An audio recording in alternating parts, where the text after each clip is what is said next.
Hey everyone, today I'm going to talk about how to manage your sleep to improve your digestion, so stay tuned. If you're new here, welcome. I'm Amanda Malachewski, certified functional nutrition health coach and digestive and allergy detective.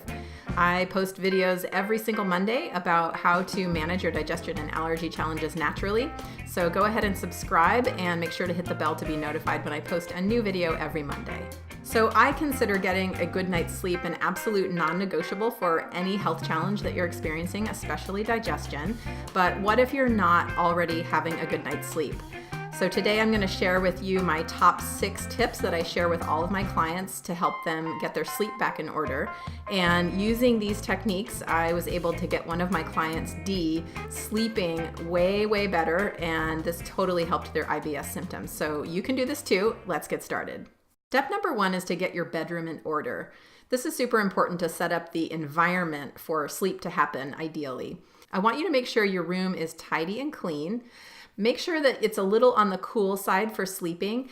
And I want you to also try and get rid of any electronic devices of any kind, especially ones that have little glowing LED lights that might be adding light to your sleeping environment. And then the last thing is to try not to work in your bedroom either. So, take work out of the bedroom.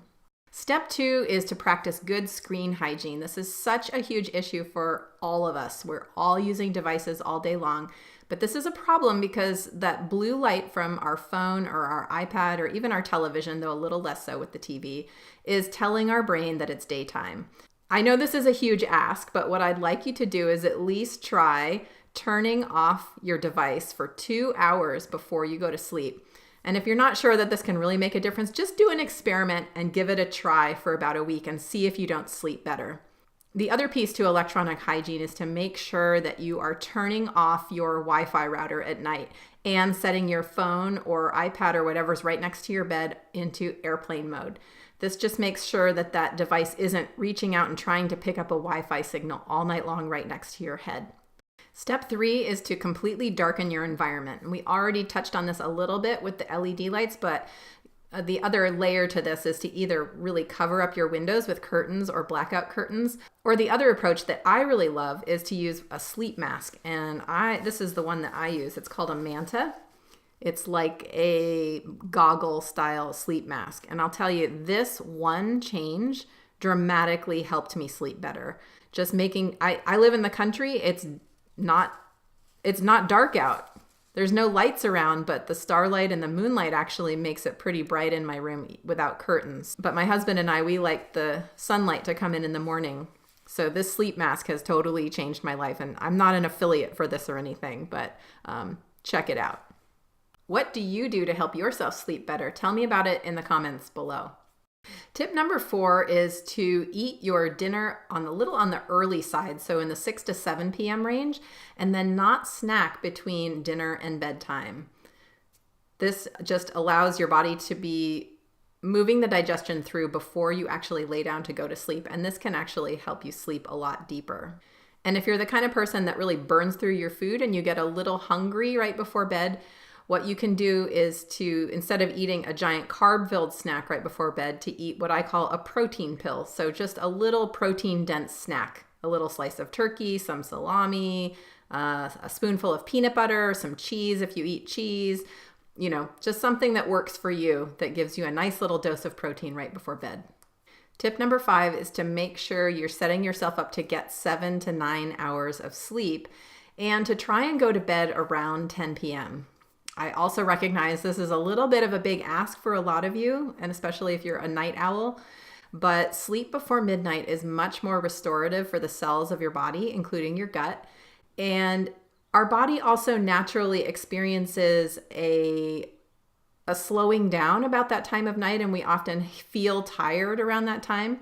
And when we miss that wave, when we miss that moment where our body's feeling like that, we then get a second wind and are awake for several more hours. And then maybe it's 2 a.m. or 1 a.m. before we're ready to go to bed, but then we have to still get up early in the morning. So really aim for 7 to 9 hours and try to go to bed as much before midnight as possible. Give it a try. Let me know what happens. One of the big consequences of not getting enough sleep is that your body will make a lot of extra ghrelin, which is the hunger hormone, the day after you don't get enough sleep. And this is why if you stay up really late the night before, the following day, you're going to feel extra hungry and be grabbing for just anything to feed yourself the whole next day.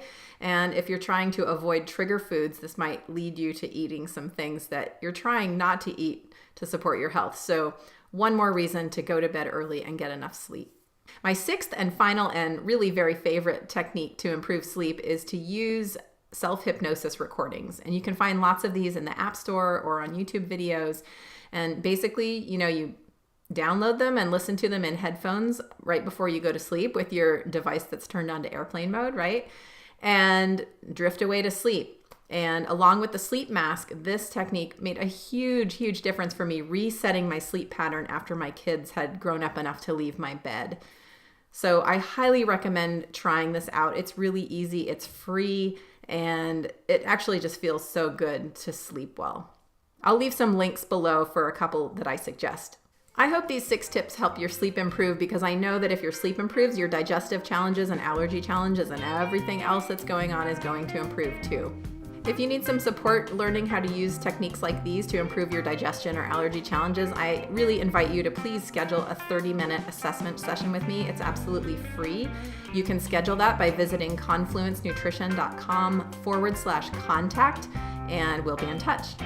And if you'd like a little bit more information about how things like sleep fit into the big picture of healing from your gut and allergy challenges, I invite you to download your free copy of Roadmap to Gut Recovery. You can find that at confluencenutrition.com/roadmap.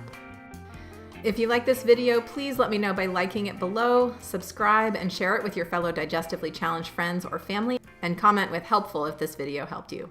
See you next week.